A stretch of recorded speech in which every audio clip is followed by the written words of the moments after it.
found in 1963. Len went to Robbie's Music up on 46 in Wayne, still there.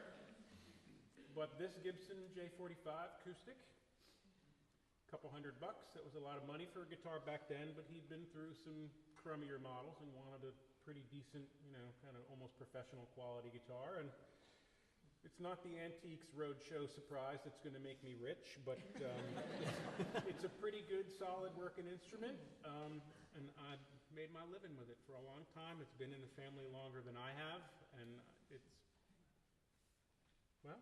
I think he would have appreciated that it's here. I learned to play on it, wrote songs for my wife and daughter on it, shared the stage with some of my heroes playing it, and I tell everyone who has a chance to play it or to hear it what I just told you. Been in the family longer than I have. It was my dad's. And one really fun musical project that I participated in college was with my friend Andy. And we were just a bunch of rock and roll kids trying to play some authentic country music, and it didn't go real well, but we tried.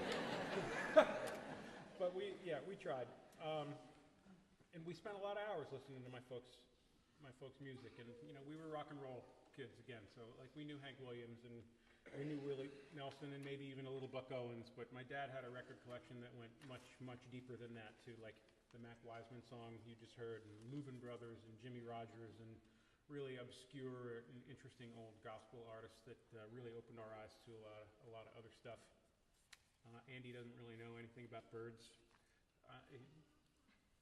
Didn't then, doesn't really now. That was not his gig. He came over just to sort of play some music with my folks, and my dad realized that he probably wasn't going to make a convert to the Raptor Trust in Andy, but there was something there that they connected about, and it was the old record collection. So it's no surprise that an interest in music was passed down to me, but I think my dad was real pleased that some of his interest in music passed sort of through me and into my group of peers and into another generation, and Andy was one of those guys. There's no shortage of country music songs about crossing over to the other side, so we didn't really have a hard time finding this one. It's from a concert DVD called The Three Pickers, not the Three Tenors, The Three Pickers. Earl Scruggs, Doc Watson, and Ricky Skaggs, and it's an old gospel traditional called Who Will Sing For Me, and Andy, I think, has a few words before we start. Well, when Chris asked me to play with him at the service, he said, I don't think I can do it by myself. And I said, well, I can do it by myself. You don't have to. I mean, I'm here to stand up for your dad, and I'm here to stand up for you, so that's fine. But he's here. He's here. We're gonna chug right through this thing. So he said most of what I wanted to say. When I first met Len, when Chris first introduced me to him, I guess it was about 27 or 28 years ago. And the first thing he did was hand me a hammer and tell me to go help him rebuild a flight cage.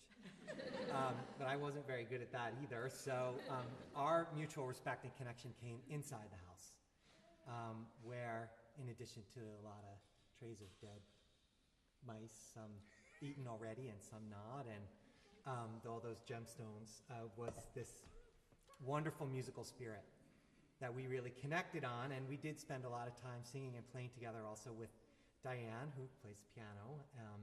I remember a version of Old Shep that was pretty inspiring. But then when that was over, they would either go upstairs or back to work, and I would dig into the record collection. And I wound up making a several hours compilation of that collection that I called the Soucy Home Companion.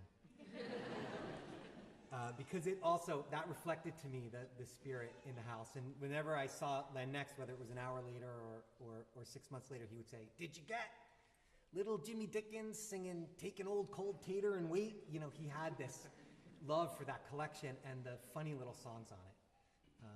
But we're going to do something a little more meaningful today.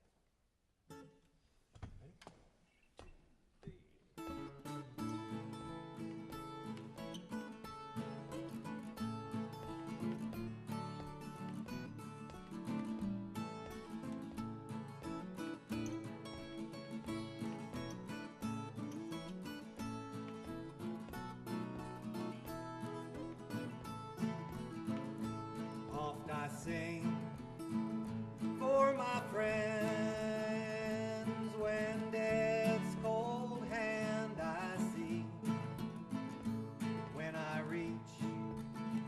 my journey's end?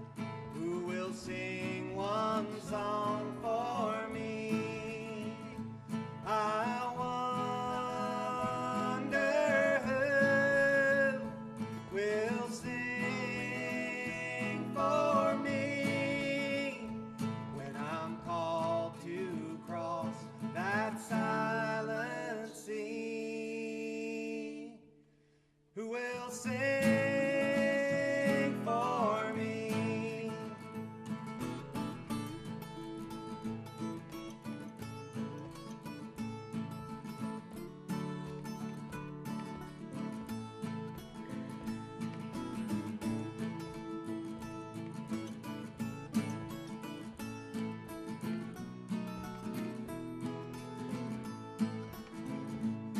When friends shall gather round and look down on me, will they turn and walk away, or will they sing one song